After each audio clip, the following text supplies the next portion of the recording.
Hello बच्चों, आइए इस प्रश्न को देखते हैं।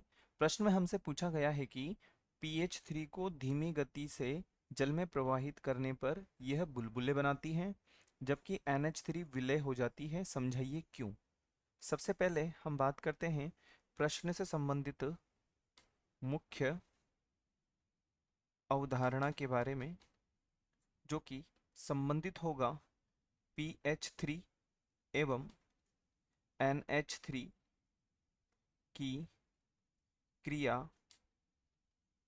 जल से होने पर, जल से होने पर या जल में प्रवाहित होने पर। हम ये भी लिख सकते हैं या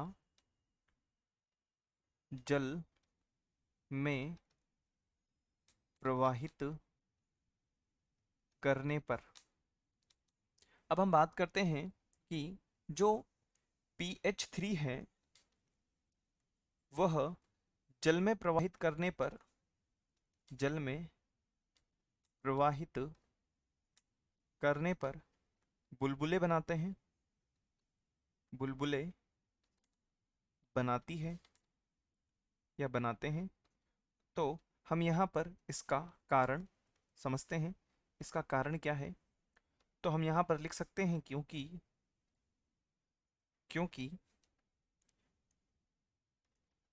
क्योंकि pH3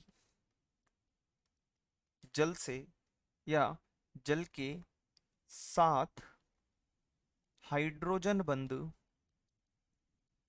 हाइड्रोजन बंद नहीं बना पाती है, नहीं बना पाती है, और गैस के रूप में, गैस के रूप में बाहर निकल जाती है, निकल जाती है। और अब हम बात करते हैं NH3 के विषय में। तो NH3 के विषय में हम लिख सकते हैं क्योंकि NH3 को यदि हम बात करें तो NH3 जल के साथ, जल के साथ क्रिया करके, क्रिया कर लेती है। इस वजह से, इस वजह से विलय हो जाती है। हम लिख सकते हैं कि विलय, विलय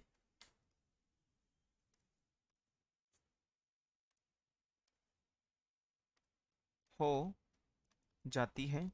और हमारे प्रश्न का यही वांछित उत्तर है।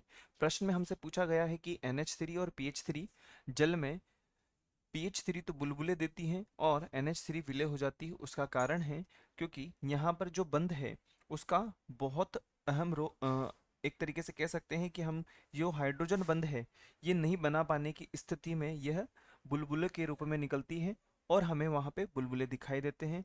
आशा है आप इसे अच्छी तरह समझ गए होंगे। धन्यवाद।